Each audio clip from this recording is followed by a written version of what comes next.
పక్క ఏమో అన్ని రైతుల జీవితాలు చిన్నాభిన్నమై కనిపిస్తూ ఉన్నాయి. ఇచ్చిన హామీలన్నీ మోసంగా కనిపిస్తూ ఉన్నాయి. రైతుల పరిస్థితి దయనీయంగా మారింది.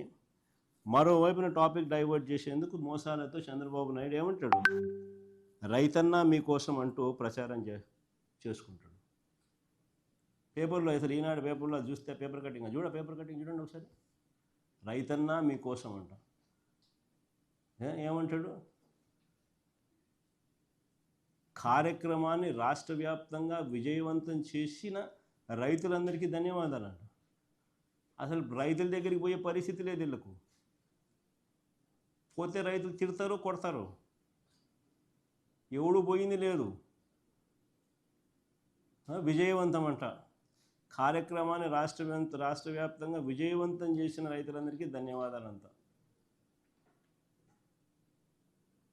ఆశ్చర్యం అంటే ఆశ్చర్యమైన అడ్వర్టైజ్మెంట్లు, బుల్డోజింగ్, గోబెల్స్ ప్రచారాలు. ఈ వ్యవసాయం అన్నది ఏ రాష్ట్ర ప్రభుత్వమైనా కూడా రైతులను సంతోషంగా పెట్టి, వ్యవసాయం అన్నది ఒక పండుగగా చేస్తేనే, రైతు సంతోషంగా ఉంటేనే రాష్ట్రం సంతోషంగా ఉంటుంది. రైతు కూలి సంతోషంగా లేకపోతే రాష్ట్రం ఎప్పుడూ కూడా ఎదగదు.